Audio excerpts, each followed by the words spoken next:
దేశంలో మూడో దశ ఎస్ఐఆర్ కు ఈసీ ప్రకటన చేసింది. ఏపీ, తెలంగాణ సహా మొత్తం 16 రాష్ట్రాలు, 3 కేంద్రపాలిత ప్రాంతాల్లో ఎస్ఐఆర్ చేపట్టబోతుంది. ఏపీలో జూలై 21 నుంచి సెప్టెంబర్ 18 వరకు ఓటర్ల ముసాయిదా జాబితా ఉండగా సెప్టెంబర్ 22న తుది ఓటర్ జాబితాను ప్రకటించబోతోంది ఎలక్షన్ కమిషన్. జూన్ 5 నుంచి ఎస్ఐఆర్ ప్రక్రియ కోసం ఏపీలో ప్రత్యేక శిక్షణ కార్యక్రమాన్ని ప్రారంభించబోతుంది. మరోవైపు తెలంగాణలో కూడా జూలై 31 నుంచి సెప్టెంబర్ 28 వరకు ఓటర్ల ముసాయిదా జాబితా ప్రకటన చేయనుంది ఈసీ. తెలంగాణలో అక్టోబర్ 1న తుది ఓటర్ జాబితా ప్రకటన చేయగా జూన్ 15 నుంచి 24 వరకు ఎస్ఐఆర్ ప్రక్రియ కోసం శిక్షణ ఇవ్వబోతోంది. ఇక మూడో దశ ఎస్ఐఆర్ కోసం మొత్తం 3,94,000 మందికి పైగా బూత్ స్థాయి అధికారులు ఉంటారని ఈసీ చెప్తోంది.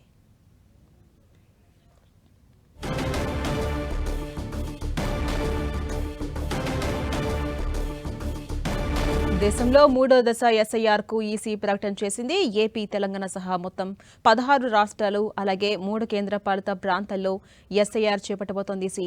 ఏపీలో జూలై 21 నుంచి సెప్టెంబర్ 18 వరకు ఓటర్ల ముసాయిదా జాబితా ఉండగా సెప్టెంబర్ 22న తుది ఓటర్ జాబితాను రిలీజ్ చేయబోతోంది ఎలక్షన్ కమిషన్. ఇక జూన్ 5 నుంచి ఎస్ఐఆర్ ప్రక్రియ కోసం ఏపీలో ప్రత్యేక శిక్షణ కార్యక్రమాన్ని కూడా ప్రారంభించబోతోంది. మరోవైపు తెలంగాణలో కూడా జూలై 1 నుంచి సెప్టెంబర్ 28 వరకు ఓటర్ల ముసాయిదా జాబితా ప్రకటన చేయనుంది. ఇక ఇదే అంశంపై మరింత సమాచారం మా ప్రతినిధి గోపి అందిస్తారు. గోపి, మనం చూస్తున్నాం దేశంలో మూడో దశ ఎస్ఐఆర్ కు ఈసీ ప్రకటన చేసింది. ఏపీ, తెలంగాణ సహా మొత్తం 16 రాష్ట్రాలు, 3 కేంద్రపాలిత ప్రాంతాల్లో ఎస్ఐఆర్ చేపట్టబోతోంది ఎలక్షన్ కమిషన్. ఎలా ఉండిపోతుంది పరిస్థితి? అప్డేట్స్ ఏంటి గోపి? ఝాన్సీరాణి, ఎస్ఐఆర్ ప్రక్రియ ఇప్పటికే 2 దశలు పూర్తి చేసుకున్న కేంద్ర ఎన్నికల సంఘం మూడో దశ ఎస్ఐఆర్ కు ఈసీ ప్రకటన కూడా విడుదల చేయడం జరిగింది. ఏపీ, తెలంగాణతో సహా 16 రాష్ట్రాల్లో ఈ ప్రక్రియ కొనసాగనుంది. 3 కేంద్రపాలిత ప్రాంతాలలో కూడా ఈ మూడో దశ ఎస్ఐఆర్ కొనసాగుతుంది. అయితే ఏపీలో జూలై 21 నుంచి సెప్టెంబర్ 18 దాకా ఓటర్ల ముసాయిదా జాబితాను, ఏపీలో సెప్టెంబర్ 22 నుంచి తుది ఓటర్ జాబితా ప్రకటన ఉండబోతుంది.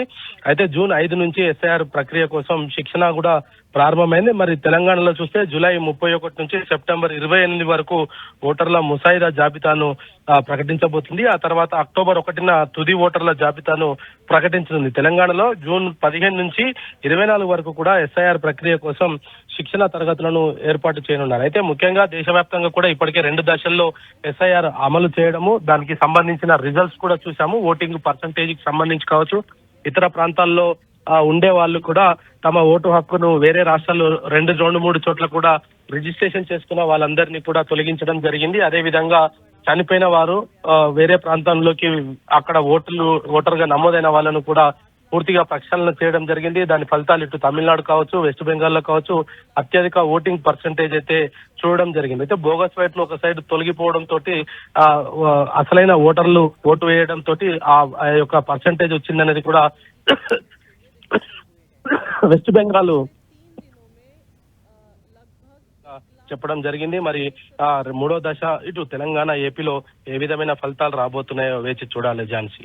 అదేవిధంగా గోపి, అటు ప్రత్యేక శిక్షణ తరగతులు కూడా ఇవ్వబోతున్నారు కదా, సో విధి విధానాలు ఎలా ఉండబోతున్నాయి, ఎంతమందికి ఇవ్వబోతున్నారు, అప్డేట్స్ ఏంటి దీనికి సంబంధించి?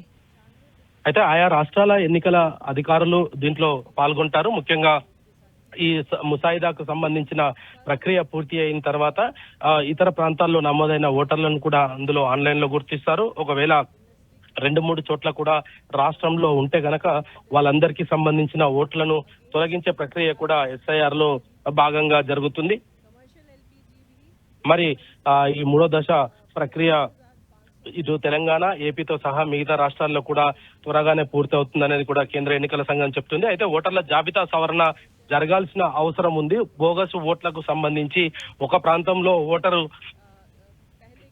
ఓటు వేసిన తర్వాత తమ ఓటు హక్కును మరో ప్రాంతంలో కూడా వినియోగించుకుంటున్న నేపథ్యంలో అటువంటి వాటికి చెక్ పెట్టే దిశగా ఈ ఎస్ఐఆర్ ప్రక్రియను కొనసాగిస్తుంది. అదేవిధంగా స్వాతంత్రం వచ్చిన తర్వాత అనేక ప్రాంతాల్లో కూడా చనిపోయిన వారి ఓటులో లిస్టులో నుంచి తొలగించకపోవడంతో వాళ్ళందరినీ కూడా ఓటర్లుగా చూపించడంతో మరి ఈ పర్సంటేజ్ లో తేడా అయితే ప్రతి ఎలక్షన్ సమయంలో చూస్తూ వస్తున్నాం. అయితే ఇటువంటివన్నీ కూడా జరగకుండా ఉండేందుకు దేశవ్యాప్తంగా కూడా ఓటర్ల జాబితా సవరణ చేయాలనేది కూడా కేంద్ర ఎన్నికల సంఘం భావించడం జరిగింది. దానికి తగ్గట్టుగానే ఇప్పటికే 2 దశల్లో కూడా విజయవంతంగా ఈ ఎస్ఐఆర్ ను ప్రక్రియను పూర్తి చేయడం జరిగింది. మరి ఇప్పుడు తెలంగాణ ఏపీతో సహా మిగతా 3 కేంద్ర పాలిత ప్రాంతాలను కలుపుకొని 16 చోట్ల కూడా ఈ యొక్క ఓటర్ల జాబితా సవరణ జరపబోతుంది. ఇప్పటికే దీనికి సంబంధించి కూడా కొంత ఆయా రాష్ట్రాల ఎన్నికల అధికారులకు కొంత దిశాదశను కూడా నిర్దేశించడం జరిగింది. ట్రైనింగ్ ప్రక్రియలో ఎటువంటి అంశాలను పరిగణనలోకి తీసుకోవాలి, ఇతర అంశాలతోటి కూడా ఈ యొక్క SIR ను పూర్తి స్థాయిలో నిర్వహించనున్నారు Jhansi. Right, thank you Gopi.